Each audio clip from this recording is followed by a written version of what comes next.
Resolve I guess हो गया है। सो हम लोग ऑर्गेनाइजेशनल स्ट्रक्चर की डिस्कशन हमने कल स्टार्ट करनी थी, which unfortunately we couldn't. So today we will start with the understanding of what an organizational structure is. Structure क्या होता है? स्ट्रक्चर की डेफिनेशन डिस्कस करेंगे, स्ट्रक्चर के पर्पसेस को डिस्कस करेंगे और स्ट्रक्चर की मेन टाइप्स को देखेंगे. ऑर्गेनाइजेशनल स्ट्रक्चर जो है it is basically a framework of three things. Structure जो होता है ये एक ढांचा होता है, एक फ्रेमवर्क होता है. हाँ, I am sorry Muazzam, I couldn't provide it. मैं आज इंशाल्लाह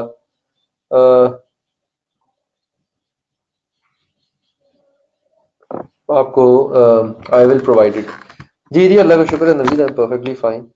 वैसे it was a tiring day, so class चूंकि शाम में होती है और the whole day is quite a bit exhausting, तो दैट्स व्हाई. ओके जी, so we have to define organisational structure. Structure basically कहते हैं एक फ्रेमवर्क को, एक ढांचे को जिसके थ्रू एक इदारा तीन काम करता है. An organization does three things through a structure. Structure के लिए एक फ्रेमवर्क होता है एक एंटिटी का. So it is a framework of three things. Number one, dividing activities and tasks in a formal arrangement. ठीक है, टास्क और एक्टिविटीज को आप एक फॉर्मल अरेंजमेंट में डिवाइड कर लेते हैं, जो हमने पढ़ा था फर्स्ट चैप्टर में, so that we can bring in specialization, ताकि हम स्पेशलाइजेशन का कॉन्सेप्ट लेके आ सकें बीच में. ये पहला काम करते हैं. Number two, processes and information flows are defined. ठीक है,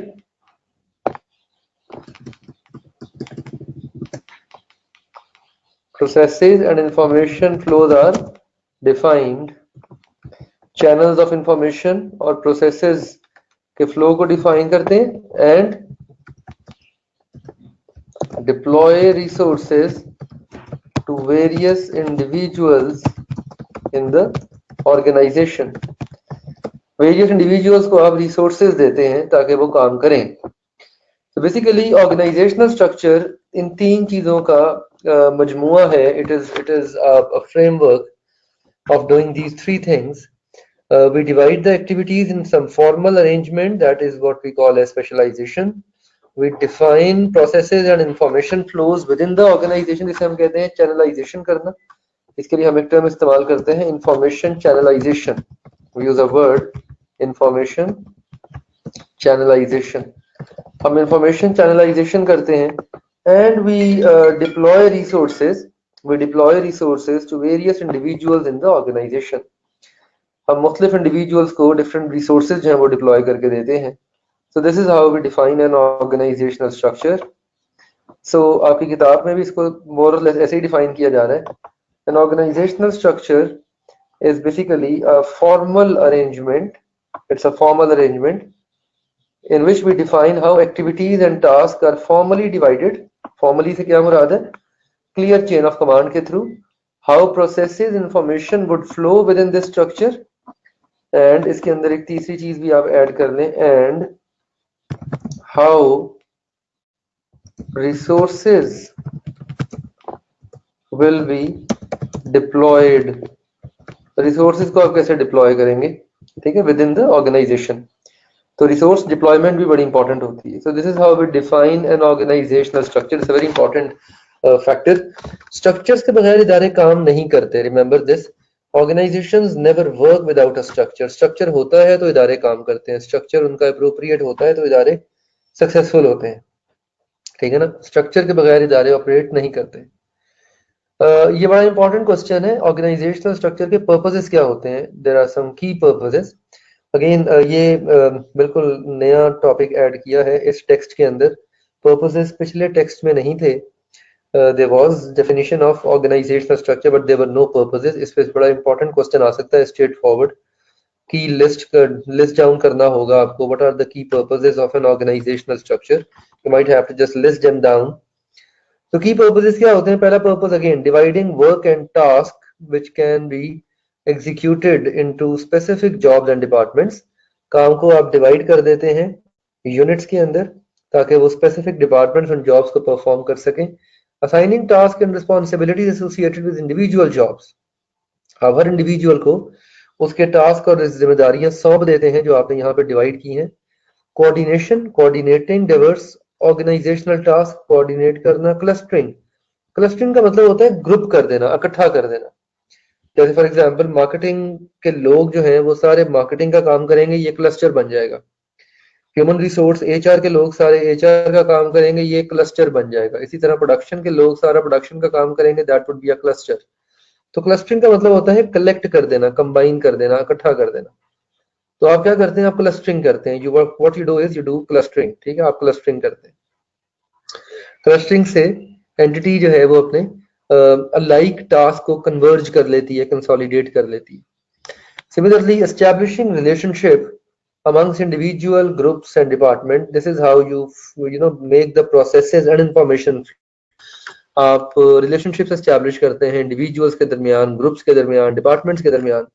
You develop a formal chain of command, formal line of authority बनाते हैं, and you allocate and deploy resources. Organizational structure के through आप resources और को एलोकेट करते हैं और डिप्लॉय का मतलब होता है स्प्रेड करना फैलाना देना. डिप्लॉयमेंट कहते हैं देने को. तो you spread it you give it to others. ठीक. अगेन 7 पर्पसेस हैं. The best way to keep these purposes in mind. इन पर्पसेस को जहन में रखने का आइडियल तरीका क्या है? आप इनके कीवर्ड साइड पे कर लें. फॉर एग्जांपल पहला कीवर्ड क्या बनता है? Division of activities. पहले पर्पस का कीवर्ड है डिवीजन ऑफ एक्टिविटीज. दूसरे पर्पस का कीवर्ड क्या बनता है? Assigning tasks to people. Let's have a 2 minutes pause.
So इसका कीवर्ड आप बना सकते हैं assigning coordination task to people. इसका कीवर्ड बनता है you can make the keyword coordination. Then this is clustering. इसे कहते हैं clustering. ठीक है क्लस्टर्स बना देते हैं. establishing relationships, chain of command, and deployment of resources. Deployment of resources. So this is how you make different keywords, and we use these keywords so that we can keep these things in mind ताकि हम इसको deployment of resources और resources को deploy कर देते हैं, ठीक है, ताकि आपका टास्क को पूरा कर सके। रिमेंबर ऑर्गेनाइजेशनल स्ट्रक्चर बगैर बगैर स्ट्रक्चर के इदारे नहीं चलते, चाहे वो 2 लोगों का इदारा है, चाहे वो 200 लोगों का इदारा है, चाहे वो 2000 लोगों का इदारा है। आउट स्ट्रक्चर्स ऑर्गेनाइजेशंस चलते हैं। इशू आ रहा है वॉइस का, स्क्रीन का। Okay, wait a minute, just a minute, let me switch my network, just a minute.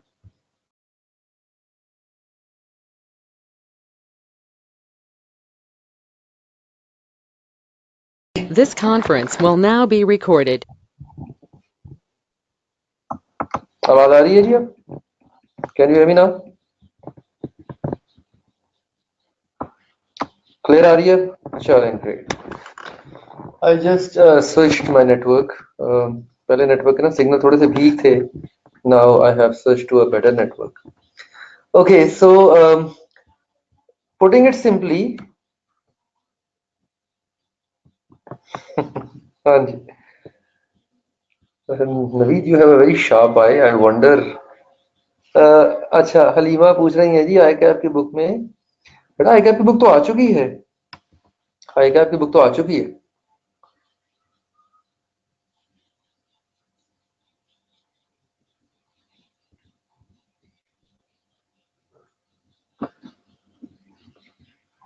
Okay, this is chain of command, not chai of command.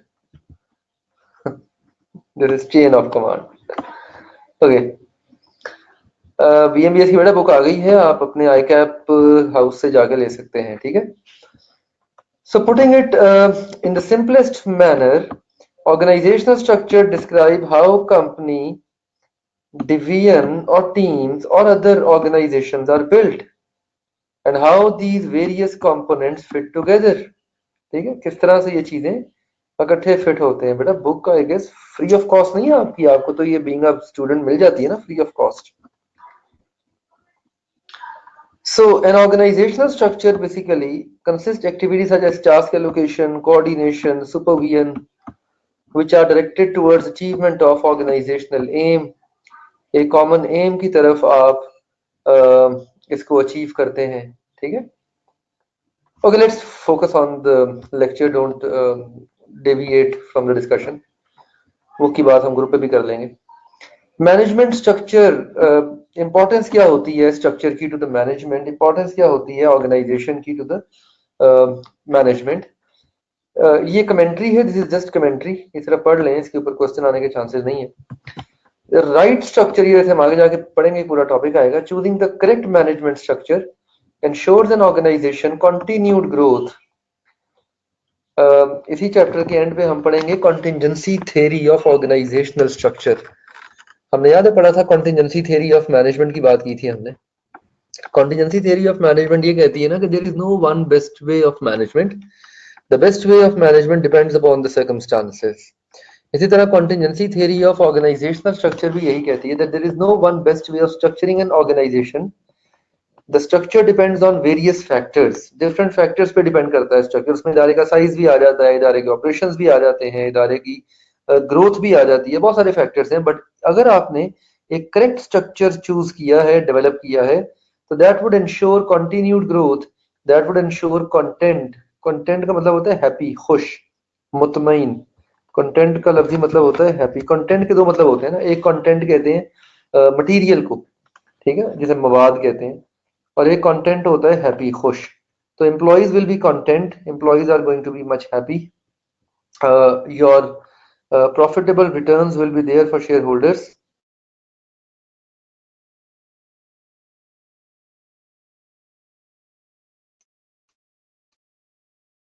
choosing the wrong structure create tension between structure पैदा हो जाती है, और wrong structure create tensions between employees and managers, inefficient work practices आती हैं, company profitability कम हो जाती है. In the worst case scenario, incorrect management structure can lead to company closure.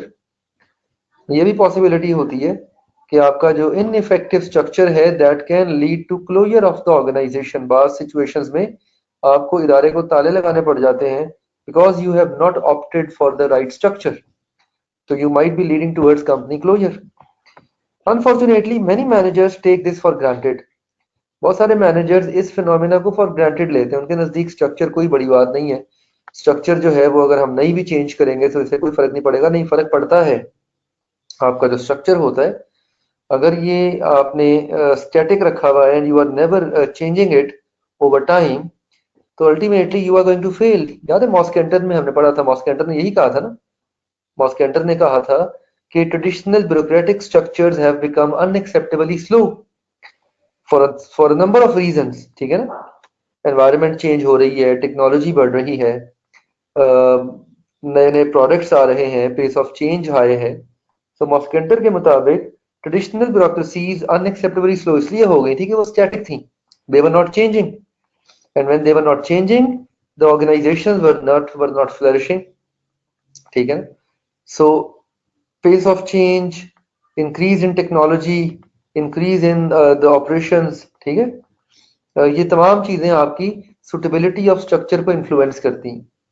हाँ, better in complex structure, better in complex environment, ये तमाम चीजें suitability को अफेक्ट करती हैं. एक एग्जांपल यहाँ कोट करता है वो, ये तो बड़ी बहुत टॉपिकल सी एग्जांपल है, टॉपिकल मीन बड़ी कॉमन एग्जांपल है कि अमेरिकन ऑटोमोबाइल मैन्युफैक्चरर्स जो हैं वो डिक्लाइनिंग की तरफ चले गए हैं, वो फेलियर की तरफ जा रहे हैं just because of their inappropriate structure. A combination of outdated structure, inefficient business processes, poor workplace relationship, vague communication channels between head office and operating division have almost caused the collapse of these global giants. ये global giants अब collapse करते जा रहे हैं, आहिस्ता आहिस्ता ये बंद होते जा रहे हैं. फोर्ड फॉर एग्जांपल, फोर्ड एक अमेरिकन कंपनी है, फोर्ड जो है इसकी सेल्स ऑल टाइम लो है. फोर्ड मोटर्स दुनिया की पहली ऑटोमोबाइल कंपनी थी, फोर्ड, हेनरी फोर्ड ने बनाई थी, और अब ये जो कंपनी है ये बिल्कुल डिक्लाइनिंग पे आ चुकी है, at the verge of declining है. बिल्कुल होता है, ऐसा होता है, बिल्कुल होता है, यस बिल्कुल होता है. देखें, एक छोटी सी मिसाल है, आपके नेबरहुड में एक छोटी सी ग्रोसरी शॉप है. नोकिया का कंसर्न और था, नोकिया का स्ट्रक्चर से ज्यादा नोकिया का टेक्नोलॉजी अडॉप्शन का इशू था. हाँ, लेकिन technology adoption can depend on your structure. अगर ब्यूरोक्रेटिक स्ट्रक्चर होगा तो आप टेक्नोलॉजी को अडॉप्ट नहीं करेंगे. Yes Wasil, you are right here, कि अगर तो आपका स्ट्रक्चर ब्यूरोक्रेटिक है अपनी नेचर में, then you might not adopt technology. ठीक है ना.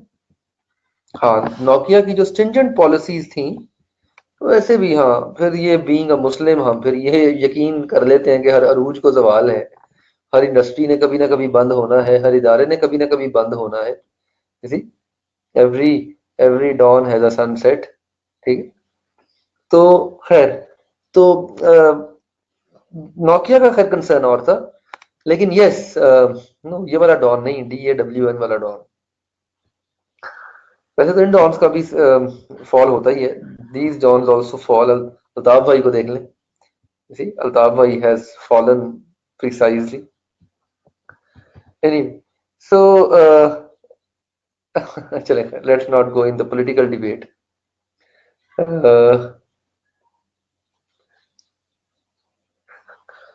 ओके जी, so types of organizational structures कौन से होते हैं? खैर ये सारी कमेंट्री थी, सिर्फ पढ़ लें एक दफा, इट इज जस्ट कमेंट्री. ये इंपॉर्टेंट क्वेश्चन है, और थर्ड चैप्टर में से अभी तक जितने क्वेश्चंस आए हैं उनमें से मेजॉरिटी टाइम्स टाइप से सवाल आया. From the third chapter, the question that has appeared for majority of the time, it has appeared from the types of organizational structure.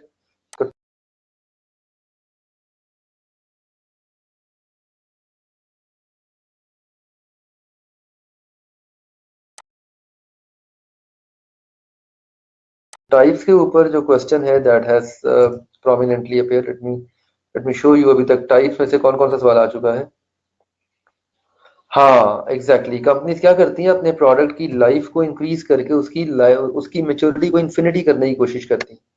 What firms do is they try to make the life cycle of the product at infinite maturity by different strategies and by improving the life cycle जो product की जो useful life है वो बढ़ा के और उसकी maturity phase को एक्सटेंड करके। यस, कोक इसकी एग्जांपल है, कोका कोला की मिसाल ले लें। कोका कोला क्या करती है कंपनी, यही तो करती है ना, कोका कोला अपनी प्रोडक्ट की मेच्योरिटी को इंक्रीज करती है ना, they try to increase the maturity of their product. ठीक है, हाँ exactly. So I just want to show you, ये देखें, just look at this area, ये वाला एरिया देखें। मेजॉरिटी क्वेश्चंस पास्ट पेपर में आपके सामने इस एरिया में से फ्रॉम द थर्ड चैप्टर। ये देखें, थर्ड चैप्टर के मेजॉरिटी क्वेश्चन जो है वो इस एरिया में से हैं। तो अगर पास्ट पेपर में अगर थर्ड चैप्टर में से कोई फॉर एग्जांपल 15-16 सवाल आए हैं तो उसमें से 1 2 3 4 5 6 7 8 9 10 11 क्वेश्चन जो है वो स्ट्रक्चर्स के, ये स्ट्रक्चर का एरिया है, this is the area of structure. Yes, third chapter is very important. Yes, मैंने आपको बताया था पार्ट बी के अंदर एग्जामिनर 3 चैप्टर्स हैं पार्ट बी में, third fourth and fifth chapter, जिसमें एग्जामिनर का मैक्सिमम फोकस थर्ड चैप्टर पे होता है। Examiner precisely focuses on the third chapter for the question, so examiner का फोकस थर्ड चैप्टर पे हाई होता है पार्ट बी के हवाले से। ठीक है, so organisational structure differ between entities. The structure which an entity opt must be appropriate based on the size of the entity, nature of the operations, what they are trying to achieve, उनके goals क्या हैं, वो काम क्या कर रहे हैं। Most importantly, structure enable the entity to develop plan and implement them effectively. Structure जो होता है वो एक इदारे को अपने plans को develop करने में और उन्हें कामयाबी से implement करने में help करता है। There are various types of organizational structures. हम प्राइमरली 4 किस्म के स्ट्रक्चर्स को डिस्कस करेंगे। बेसिकली ऑर्गेनाइजेशन को अपना स्ट्रक्चर डेवलप करते हुए एक क्वेश्चन पूछना होता है अपने आप से, and that is what is the most appropriate structure for a particular entity that will help them to achieve its strategic objectives. एक इदारे के लिए मोस्ट अप्रोप्रिएट स्ट्रक्चर कौन सा होगा जिसके थ्रू अपने लॉन्ग टर्म गोल्स को और अपने ऑब्जेक्टिव्स को अचीव करने के काबिल हो जाएंगे। This is a very important question that a firm should ask themselves.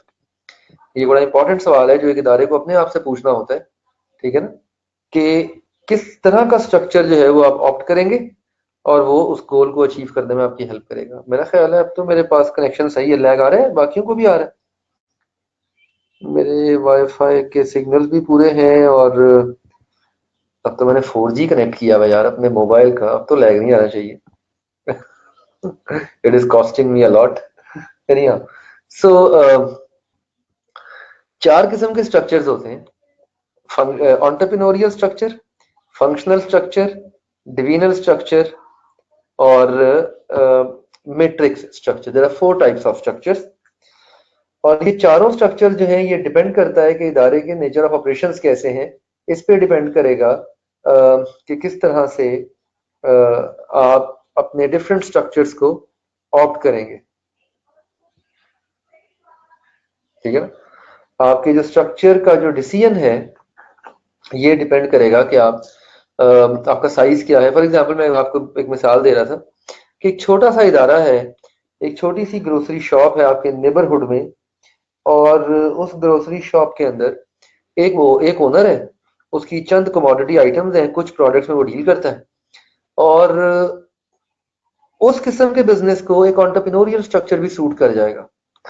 ठीक है ना, एक छोटा सा बिजनेस है, no chain of command, no hierarchy of authority, no specialization, वो खुद ही सेल्समैन है, वो खुद ही परचेज मैनेजर है, वो खुद ही अकाउंटेंट है, वो सारे काम खुद करता है ना।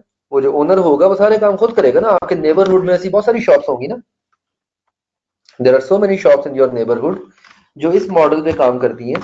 आप देखते होंगे घर के करीब छोटी मोटी बहुत सारी ग्रोसरी शॉप्स होती हैं, छोटी मोटी शॉप्स होती हैं जिसमें क्या होता है, ओवर द काउंटर सेलिंग होती है ना, जिसका एक ओनर होता है और आप बचपन से देखते आ रहे हैं कि वही अंकल जो है वो शॉप के मालिक हैं। आप बड़े हो गए हैं, वो अंकल बूढ़े हो गए, लेकिन अभी तक उनकी शॉप उतनी की उतनी है, उन्होंने अपने बिजनेस को एक्सपेंड नहीं किया। पहले उन अंकल से आप जाके टॉफीज लिया करते थे, इसी च्युइंगम्स लिया करते थे, अब आप उन अंकल से जाके अपनी ग्रोसरी आइटम्स परचेज करते हैं, अब आप उन अंकल से जाके ब्लेड से और चीजें परचेज करते हैं, लेकिन अंकल वही के वही है।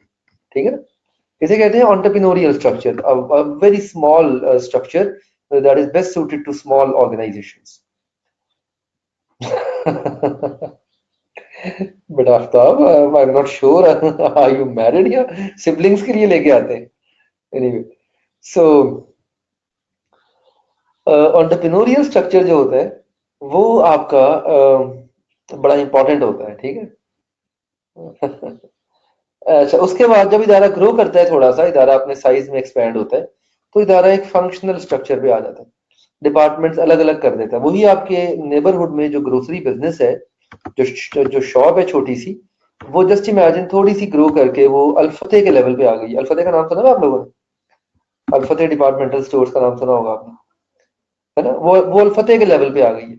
अब अल्फते के लेवल पे जब उसके अंदर लेट्स से 200 एम्प्लॉइज हैं, तो अब उन्हें अलग अलग डिपार्टमेंट्स चाहिए ना। अब उन्हें मार्केटिंग का अलग डिपार्टमेंट चाहिए, अब उनको एचआर का अलग डिपार्टमेंट चाहिए, अब उनको अकाउंट्स का अलग डिपार्टमेंट चाहिए। So now they will opt for a functional structure.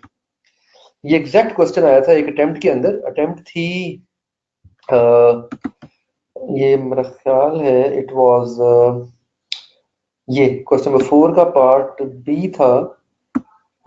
It was सितंबर 17 की अटेम्प्ट थी। और इस सितंबर 17 की अटेम्प्ट में एग्जामिनर ने एग्जैक्टली इस तरह का एक केस दिया था, जिसमें उसने कहा था कि कंपनी जो है वो बहुत छोटे स्केल से स्टार्ट हुई थी। जब स्टार्ट हुई थी तो उसके अंदर लेट से 10 एम्प्लॉइज थे। अब वो कंपनी ग्रो करती करती 80 एम्प्लॉइज पे आ चुकी है, लेकिन उसने अपना स्ट्रक्चर चेंज नहीं किया अभी तक। सो आपसे रिकमेंडेशन मांगी गई थी कि उसको कौन सा स्ट्रक्चर चूज करना चाहिए। इनफैक्ट प्रैक्टिस क्वेश्चन के तौर पे ये वाला सवाल गिवन भी है आपकी किताब के अंदर। Let me show you a practice question. ये वाला क्वेश्चन आपकी बुक में as a practice question given है। इफ आई कैन, हाँ, ये क्वेश्चन था जी पेपर का। ये क्वेश्चन था पेपर का, सितंबर 2017 की अटेम्प्ट का सवाल था ये। टीजेएल, सिर्फ सवाल पढ़ ले, अभी हम इस क्वेश्चन को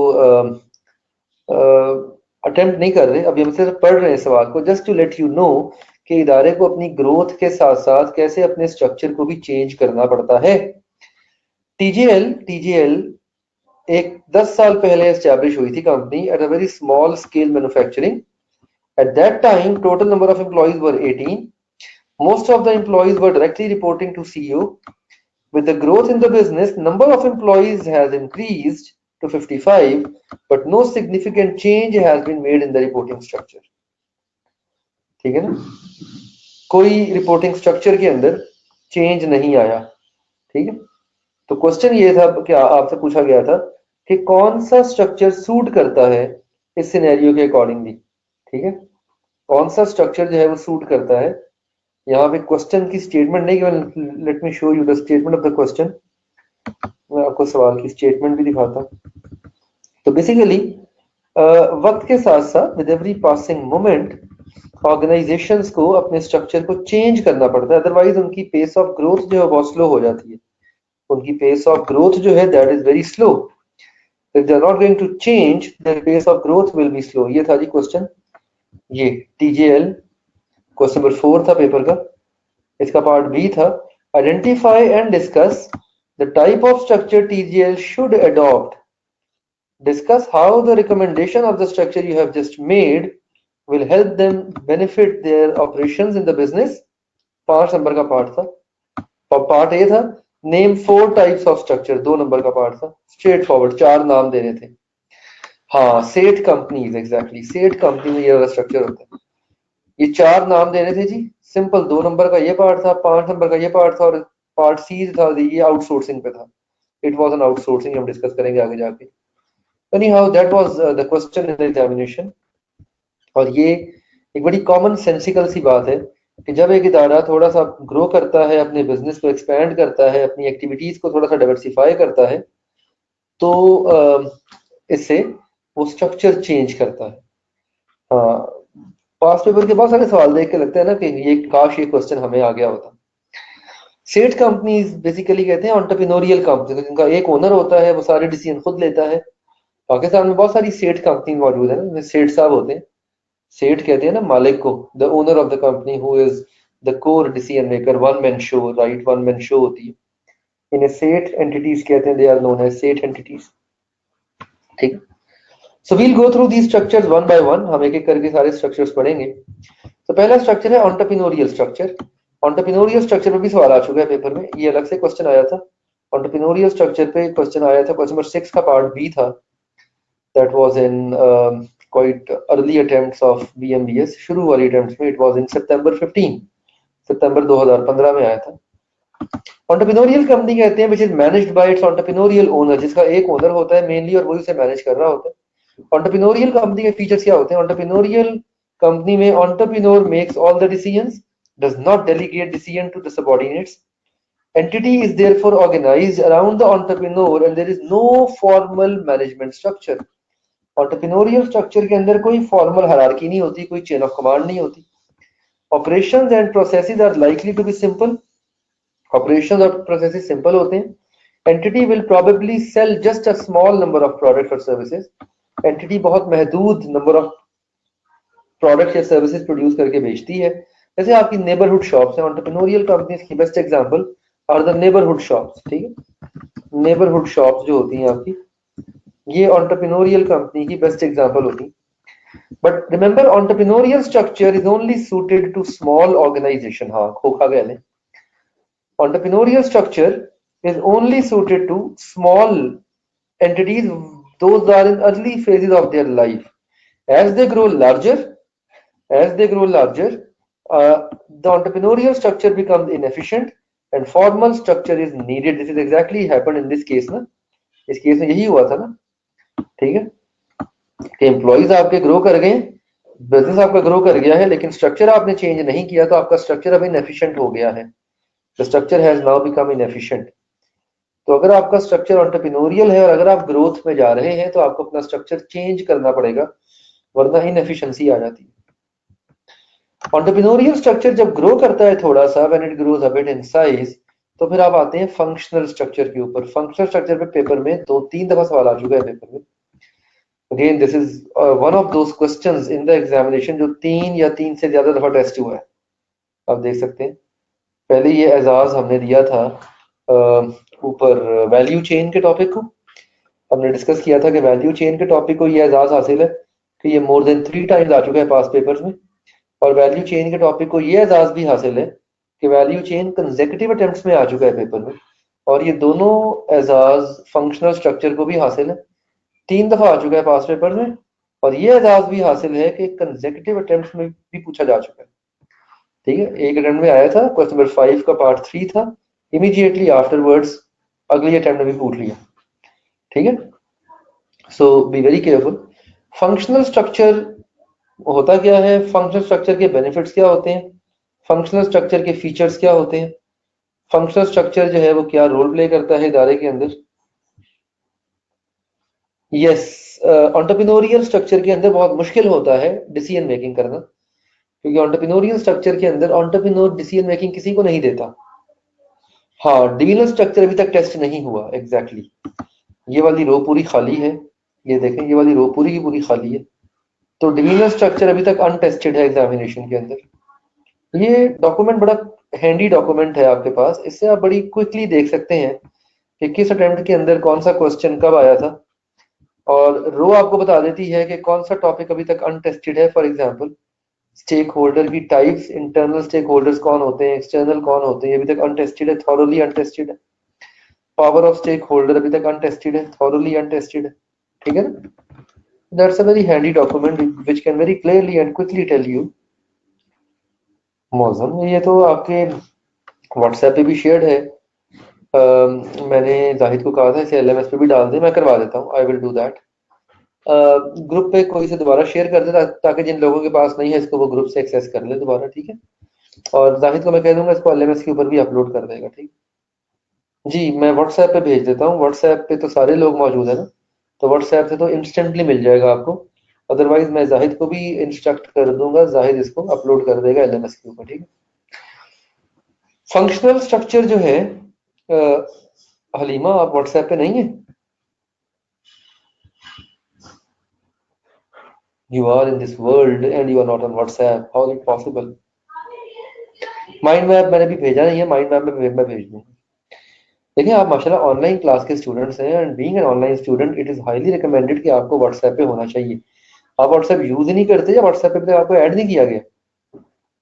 नहीं, अगर आप ये तो फिर सेल्फ कंट्रोल है ना बच्चे। इतना सेल्फ कंट्रोल तो होना चाहिए ना कि आपने उसे सिर्फ काम की डिस्कशन के लिए यूज करना। ठीक है, this is all about your self control. हाँ, but I recommend to reinstall it and mute all the chats instead of other than the group. ठीक है, बाकी सारी चैट आपका माइंड मैप आज अवेलेबल हो जाएगा भाई। I will make it available today. ठीक है, सेकेंड और थर्ड चैप्टर का माइंड मैप आज मिल जाएगा। ओके,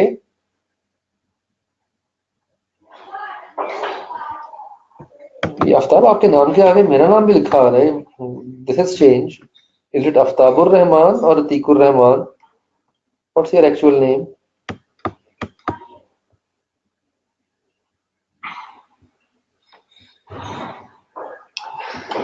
सो फंक्शनल स्ट्रक्चर किसे कहते हैं, और फंक्शनल स्ट्रक्चर जो है वो कैसे काम करता है? अच्छा अच्छा अच्छा, okay okay okay, this is your father's name. Okay, it's quite a rare name actually. I haven't heard this name. और अतीक तो नाम होता है कॉमन, लेकिन अतीकुर रहमान ये पूरा नाम मैंने, मेरा ख्याल है, since I have heard it for the first time. चलो माशाल्लाह। ओके जी, सो लेट्स कम बैक। चले फिर तो ये आपके माशाल्लाह रूहानी वाले साहब भी अतीकुर रहमान है और आपके बायोलॉजिकल फादर भी अतीकुर रहमान है। बड़ा कोइंसिडेंट है जी। सो फंक्शनल स्ट्रक्चर जो है दैट इज वेरी इंपॉर्टेंट। और इसके अंदर जब एक इदारा ग्रो करता है अपने साइज में, जब एक इदारा अपनी ऑपरेशंस को एस्टैब्लिश करता है, तो उसे डिपार्टमेंट्स चाहिए होते हैं, उसे इंडिपेंडेंट डिसीजन मेकिंग लाइंस चाहिए होती हैं। So this type of structure is suitable to small to medium-sized companies, not large. Large companies are going to go for divisional structure, where different functions of the business can be performed under different heads. For example, accountants को आप इकट्ठा group कर देंगे, marketing और sales को आप इकट्ठा group कर देंगे। That is where we form clusters, जो भी हम लोग पर्पस में डिस्कस किया ना क्लस्टर का concept, this is where we form the clusters. HR को आप क्लब कर देंगे, R&D को आप क्लब कर देंगे। Each unit is going to be headed by the individual with the expertise. Typical function of the business are HR, operations, marketing, finance। Diagram भी आपके सामने बनी हुई है। This is how we develop a functional structure. This is how we develop a 10 number का सवाल आया था पेपर में, 10 मार्क्स का क्वेश्चन आया था। Very straightforward question was there, and question की स्टेटमेंट आप सुनेंगे तो आप अश अश कर उठेंगे, एंड यू विल विश कि काश ये सवाल मुझे आ गया होता। ये क्वेश्चन जनाबे अली पेपर में आया था, क्वेश्चन नंबर 12 था, अटेम्प्ट थी ये मार्च 2016। मैं आपको क्वेश्चन की स्टेटमेंट दिखाऊं तो you would be very much astonished कि आई कैप ऐसा सवाल भी पूछ लेता होता। आई कैप जो है वो किस तरह के क्वेश्चन पूछता है हमसे। Late me show you the question. It was a 10 marks question, 7 number का पार्ट था, 7 मार्क्स का पार्ट था। Discuss salient features of functional structure and main advantages associated with the structure. और फिर 3 नंबर का पार्ट था, ये बड़ा मजे का पार्ट था। Present a chart in basic form of a functional organization engaged in a business of manufacturing of superior quality sanitary fittings। यानी आपने सिर्फ डायग्राम ड्रॉ करनी थी, ये वाली। You simply was asked to draw this diagram। 3 number की diagram मांग दी थी उसने। It was a very straightforward question, और 3 नंबर के पार्ट में उसने आपसे डायग्राम ड्रॉ करने को कह दिया था। तो इस तरह 10 नंबर का क्वेश्चन आया था पेपर में। That was knowledge based question. ठीक है ना? तो ये फंक्शनल स्ट्रक्चर की डिस्क्रिप्शन है, ये पार्ट ए का जवाब था, और ये उसके बेनिफिट्स हैं। पार्ट ए के अंदर ये उसके बेनिफिट्स हैं। तो this structure is simple to understand. अच्छा, अब अगेन ये बेनिफिट्स जो हैं ये इसके अंदर लिखे हुए हैं आपके सामने इन लाइक सेंटेंसेस। इनको हम बुलेट्स में कन्वर्ट कर सकते हैं। तो हम इसके बेनिफिट्स को अगर बुलेट्स में कन्वर्ट कर दें, वैसे ये वाले बेनिफिट्स आपको आगे प्रैक्टिस क्वेश्चन के अंदर भी मिल जाएंगे बुलेट्स की शक्ल में। तो जी पहला है सिंपल टू अंडरस्टैंड, दूसरा है club expert people in specialised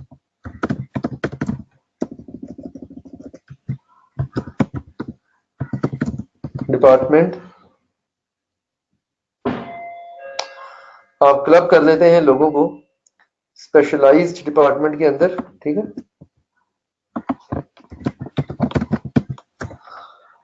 तीसरा, clear chain of command, chain of command clear होती है। Fast flow of communication, communication flow fast होता है, ठीक है। जब चेन ऑफ कमांड क्लियर होगी तो ऑटोमेटिकली कम्युनिकेशन जो है वो फास्ट होगी, ठीक है। होमोजीनियस होता है, होमोजीनियस मींस आपने इसके अंदर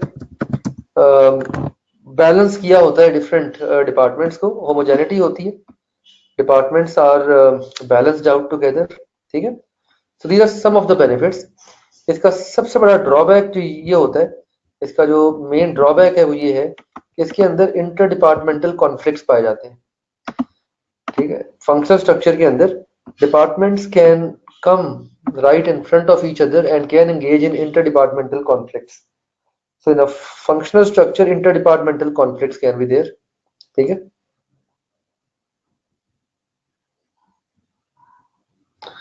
For example, the marketing department might butt heads से क्या मुराद है, sir टकराना, butt heads with the accounting department because marketer want to spend as much as possible on advertising while accounting wants to control the cost.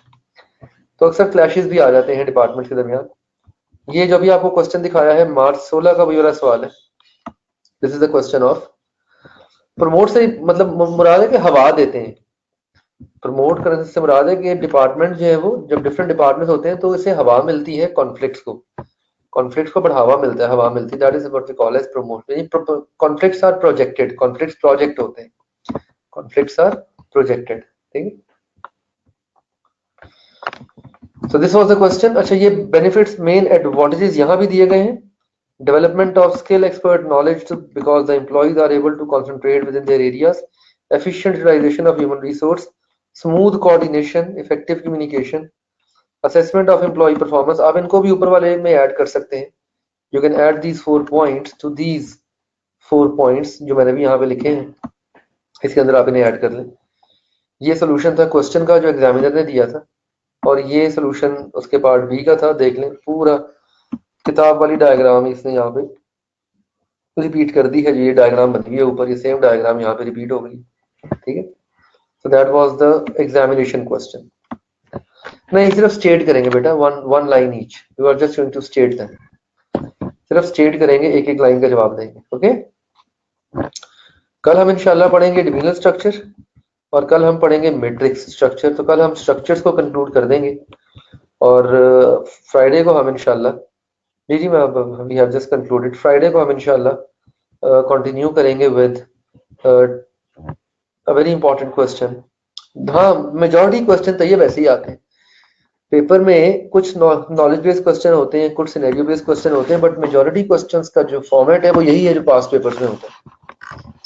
मैं इसलिए past papers को बार बार visit करवाता हूँ आपको, ताकि आपको पता हो कि वाला सवाल पास्ट पेपर में कैसे आ चुका है, ठीक है। और आपसे ये रिकमेंडेड भी है कि आप पास्ट पेपर्स को साथ साथ पढ़ा करें, थॉरोली देखा करें, इनफैक्ट प्रैक्टिस करते हुए पास्ट पेपर क्वेश्चंस की प्रैक्टिस किया करें। Then you are going to make a difference and then you are going to improve your performance, ठीक है जी। तो let's close it for today, कल इंशाल्लाह कंटिन्यू करेंगे। कोई क्वेश्चन हो तो व्हाट्सएप पे पूछ लीजिएगा, ठीक है जी। अल्लाह हाफिज, थैंक यू। हाँ, ये ड्रॉबैक है Maujam, this is a drawback, promote inter departmental conflict is a disadvantage. Okay जी, खुदा हाफिज।